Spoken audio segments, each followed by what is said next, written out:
Hi and welcome back. I'm Danny Lee, Royal Air Force veteran, and your guide to keeping your aerospace management system cleared for audit. In today's episode, we're looking at aerospace roles, ownership versus responsibility, and why that matters.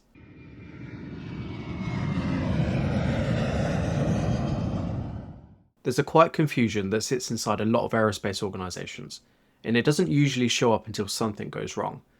People use the words ownership and responsibility as if they're interchangeable, and the reality is they're not. That tiny slip in language creates an enormous slip in accountability. When you talk to different people in the same business, it becomes clear they're holding completely different definitions. Someone says they own a process, but what they really mean is they once wrote the procedure. Someone else says they're responsible, and what they actually mean is they're the poor soul who gets called in when something breaks. And because everyone thinks they're aligned, nobody actually is. It's a very polite form of operational chaos. So let's strip this right back into plain English. Ownership is about the health of the process, the design, the performance, the risk, the improvements. And responsibility is about the actions inside of the process, so the tasks, the checks, the decisions, and the interactions. Ownership is strategic and responsibility is operational. Ownership asks, is this process working? Responsibility asks, am I doing my part correctly? Both matter equally, but they're not the same job. So let's ground this in an AS9100 manufacturing example. Consider the machining process for a critical aerospace component. The process owner might be the manufacturing manager, and that's the person accountable for ensuring the process is capable, controlled, stable, and continuously improved. But the responsibility sits with the operators, programmers, inspectors, and planners, each with a different role to play. When ownership isn't clear, everything starts leaking. The process owner assumes operators will escalate issues. Operators assume planners will pick up the changes. Planners assume the quality team will review the documents. And quality assumes the process owner is monitoring capability. And then there's a quality escape. Not because anyone behaved badly, but because nobody understood where their accountability began and ended. Now let's look at an AS9120 storage and distribution scenario. Imagine a distributor handling thousands of aerospace parts.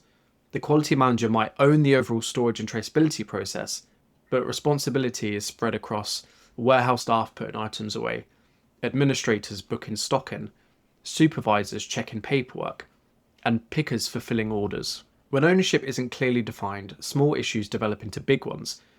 Parts get placed temporarily on the wrong rack. Paperwork gets filed when we get a second. Certification mismatches wait until someone has time to check. And when it all goes wrong, everybody insists it wasn't their role to catch it. Because in vague systems, mistakes don't belong to anyone. The pain point most organisations face are this. When roles blur, problems hide. Nobody wants to overstep. Nobody wants to interfere. Nobody wants to be the one who owns an issue that technically sits elsewhere. So instead of a clean escalation path, you get a quiet hope that somebody, anybody, will pick it up. And hope isn't a control. A realistic scenario often looks something like this. A customer raises a concern about a recurring documentation error. The organisation pulls a team together to investigate. Everyone around the table contributes their small part to the story. But nobody feels truly accountable for the underlying processes. Operations say that it must be quality. Quality say that it must be planning. Planning say that it must be engineering. Engineering say the process owner should have caught it. And the process owner says they weren't aware of the issue. And nobody is lying, and nobody's trying to avoid work or blame each other.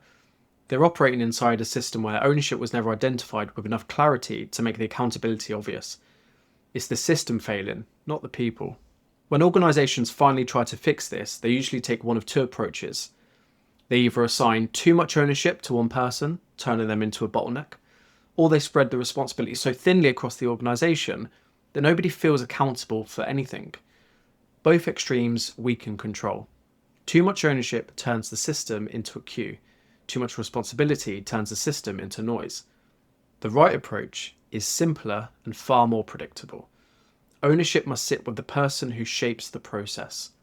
Responsibility must sit with the people who operate it, and the two must talk to each other regularly, not just when something goes wrong or once a year before an audit.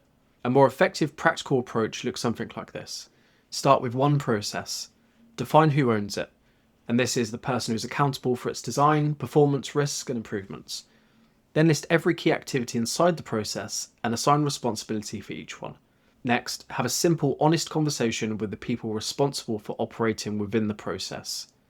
You can explain to them that this is your process. These are your tasks. This is where your functions overlap with another function. This is what you monitor, and this is what you need to do to raise awareness of a problem when it arises. Most systems don't need more documents, they just need more clarity. Here's your one takeaway for today. Pick one process, any process, and ask the people involved two straightforward questions. Who owns this? And who is responsible for each step? If those answers aren't immediately aligned and consistent, then your system isn't failing because of a lack of effort. It's failing because of a lack of clarity. And clarity is one of the strongest aerospace controls you'll ever put in place. Next time, we'll dig into aerospace risks and why the real risk isn't the register you wrote, but the behaviour your system allows. Thank you for your time. If your business needs a steady hand getting back on track, you can find us at www.clearedforaudit.com. No obligation, just a conversation. See you next time on Cleared for Audit.